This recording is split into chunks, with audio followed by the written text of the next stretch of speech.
The NBA is a constantly evolving league. Every year, the rules of the competition are studied to find new improvements that make the game more attractive and fair, to generate more interest among the spectators.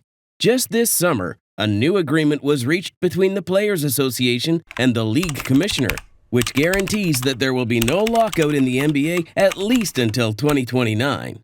This new CBA agreement, however, will bring about a number of changes to the league that will be present starting this coming season. Welcome to Eternity Hoops. Today, we're going to review every change coming to the NBA in 2024. The most far-reaching change is the in-season tournament. This competition, based on the idea of the national cups of domestic soccer leagues, such as the Premier League or La Liga, will have a new winner annually. This tournament has been debated at length on social media, with people claiming it is not a good idea for more than one reason. For starters, many complaints have been that the players will not give too much importance to the game. To address this, the league has offered a $500,000 compensation to each player member of the team that wins the in-season tournament, a figure that in total will exceed $7 million, and may not be too much of an incentive for stars who are paid a maximum salary. However, bench players who earn less money annually will have the option of adding a good amount of money to their earnings. Other complaints have had to do with the physical recovery of players. As we know, the NBA regular season schedule is demanding enough on its own, having to play 82 games before even making the playoffs. This new championship, however, will not add any games during the season for 28 of the league's 30 games. Only the two teams that reach the final would have to play an 83rd extra game. This is because the NBA has divided the league into 6 groups of 5 teams. These groups contain teams from the same conference, but do not have to be from the same division, and the schedule is adapted to the matchups of these teams during the regular season. Always on Thursdays and Fridays in the month of November, playing 2 home games and 2 away games. The group division resulted as follows. West Group A: Memphis Grizzlies, Phoenix Suns, LA Lakers, Utah Jazz, and Portland Trail Blazers. West Group B: Denver Nuggets, LA Clippers, New Orleans Pelicans, Dallas Mavericks, and Houston Rockets. West Group C: Sacramento Kings, Golden State Warriors, Minnesota Timberwolves, Oklahoma City Thunder, and San Antonio Spurs. East Group A: Philadelphia 76ers, Cleveland Cavaliers, Atlanta Hawks, Indiana Pacers, and Detroit Pistons. East Group B: Milwaukee Bucks, New York Knicks, Miami Heat, Washington Wizards, and Charlotte Hornets. East Group C: Boston Celtics, Brooklyn Nets, Toronto Raptors, Chicago Bulls, and Orlando Magic.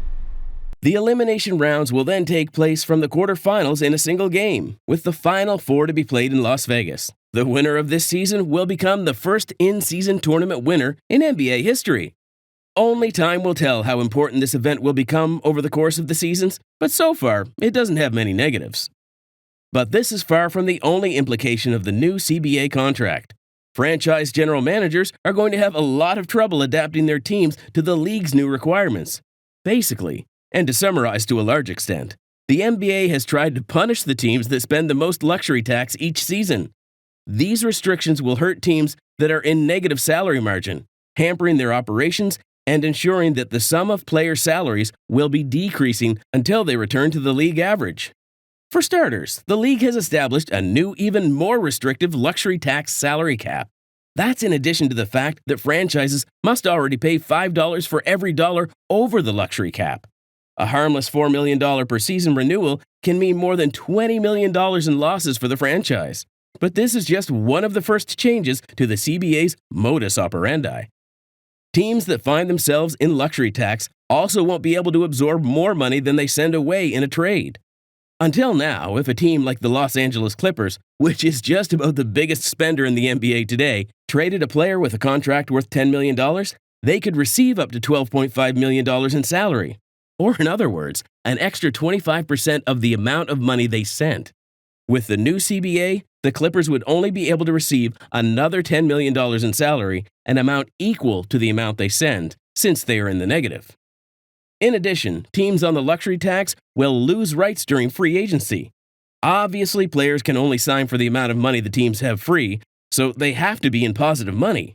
However, there have always been a number of exceptions that allow players to sign with teams in the negative. The most important is the mid-level exception, which allows a player to sign for approximately 10% of the total salary margin. This exception will disappear for all teams in the luxury tax, making it more difficult to surround superstars with talent.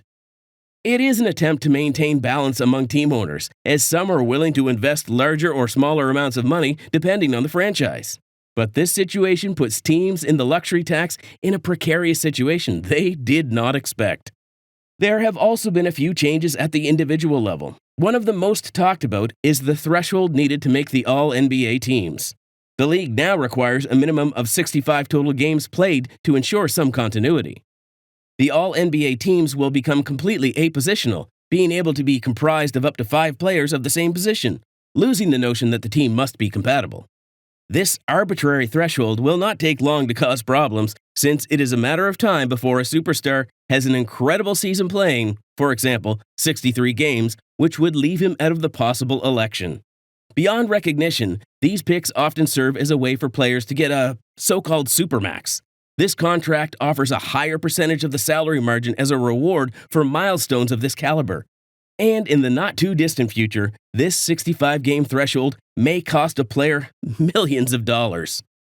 Other individual changes affecting players have to do with extra sporting aspects. One example is the legalization of marijuana use. Until now, although the league showed some permission, players were not allowed to consume this drug. All that changes completely in the new CBA, in which players will also be able to enter into sponsorships with bookmakers. This market moves a large amount of money on many platforms, and players will now be able to participate in such sponsorships. These two changes allow players to have more freedom and better labor rights, which brought the negotiation positions closer together. In the purely basketball section, we also have a series of changes that will help the fluidity of the game. These changes that were just confirmed add 2 rules that directly affect refereeing and have been voted on during the month of July. The first one has to do with challenges. This resource allows coaches to review the referee's decision on a specific play. In recent years, coaches had only one challenge for the entire match, so the usual practice was to save it for the last minutes of the match, when refereeing decisions are more important. However, sometimes coaches were afraid to use the challenge in the earlier stages of the game, even though it was clear to them that it would be satisfactory. Thus, the NBA would grant a second challenge in this type of situation. The second has to do with flopping.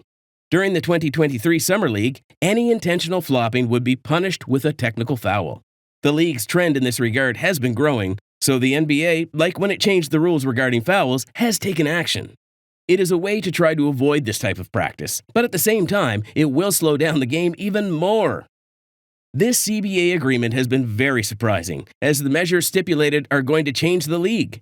Next year will be the first year in which the regulation will be applied, giving some leeway to teams that find themselves in unexpected trouble.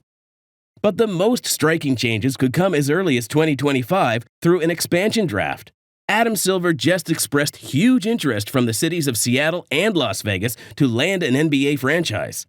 However, the league cannot be expanded at least until the end of the current TV contract, so this decision will not take place before the summer of 2024.